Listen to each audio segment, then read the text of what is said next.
بہت عرصہ پہلے ایک خوشحال بادشاہت میں جو ہری بھری وادیوں اور اونچے پہاڑوں سے گھری ہوئی تھی، ایک عقل مند اور انصاف پسند بادشاہ رہتا تھا۔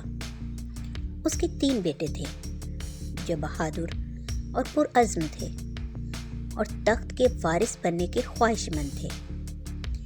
لیکن بادشاہ جانتا تھا کہ صرف بہادری ایک بادشاہت چلانے کے لیے کافی نہیں ہے۔ وہ ان کی سچائی اور دیانتداری کا امتحان لینا چاہتا تھا، اس سے پہلے کہ وہ فیصلہ کرے کہ اگلا بادشاہ کون ہوگا۔ ایک دن اس نے اپنے تینوں بیٹوں کو عظیم الشان ہال میں بلایا۔ پورا دربار جمع تھا اور یہ سننے کے لیے بےتاب تھا کہ آخر بادشاہ کیا فیصلہ کرنا چاہتا ہے۔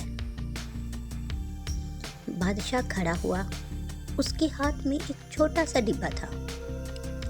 اس نے کہا، میرے پیارے بیٹو، میرے پاس تمہارے لیے ایک چیلنج ہے۔ اس تھیلے میں 3 بیج ہیں، ہر ایک کے لیے ایک۔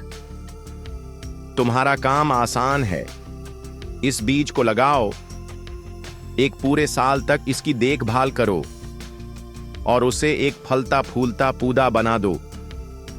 سال کے اختتام پر میں تمہاری کوششوں کا جائزہ لوں گا اور جس کا پودا سب سے زیادہ شاندار ہوگا وہ اگلا بادشاہ بنے گا۔ بیٹوں نے خوشی خوشی اپنے بیج لیے۔ ہر ایک نے اپنے والد کو عزت سے جھک کر سلام کیا اور اپنے آپ کو ثابت کرنے کا عزم کیا۔ پہلے شہزادے ارمان نے اپنا بیج بہترین مٹی میں لگایا جو اسے مل سکی۔ اس نے اسے روز پانی دیا اور بہترین کھاد استعمال کی جو وہ خرید سکتا تھا۔ اس نے انتھک محنت کی تاکہ اس کا پودا سب سے زیادہ متاثر کن ہو۔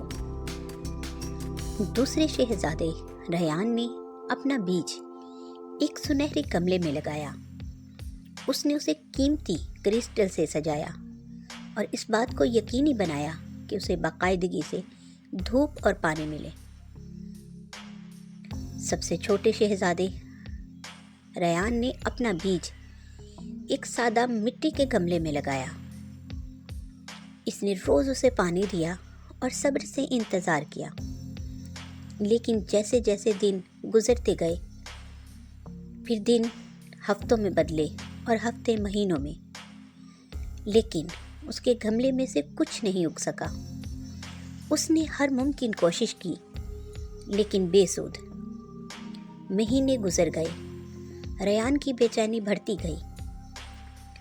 اس نے اپنے بھائیوں کو اپنے پودوں کی نمائش کرتے ہوئے دیکھا، ہرے بھرے اور زندگی سے بھرپور، لیکن اس کا گملہ خالی کا خالی ہی رہا۔ اس کے بھائی روز اس کا مذاق اڑاتے۔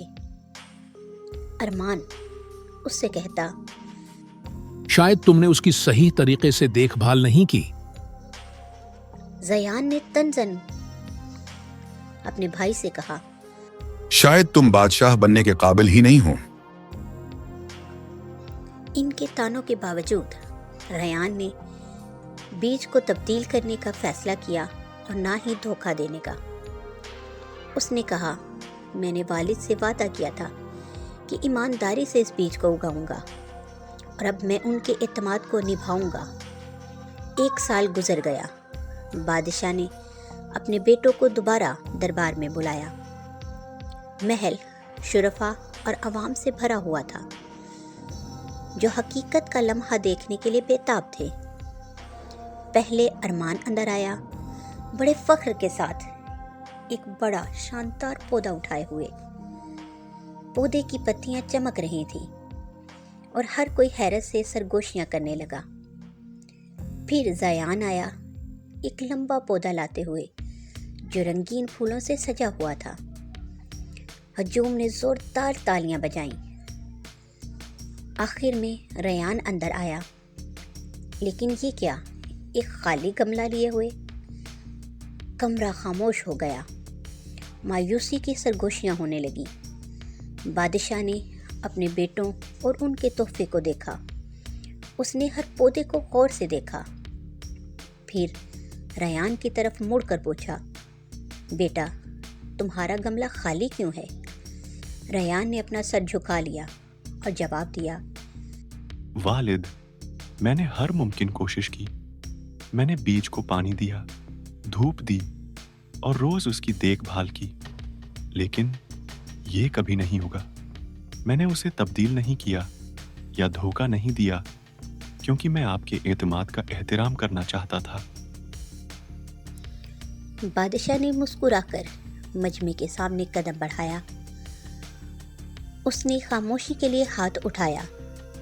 میرے لوگوں، اب وقت آ گیا ہے کہ حقیقت ظاہر کی جائے۔ جو بیج میں نے اپنے بیٹوں کو دیے تھے وہ ابالے گئے تھے، بے جان اور نشوونما کے قابل نہیں تھے۔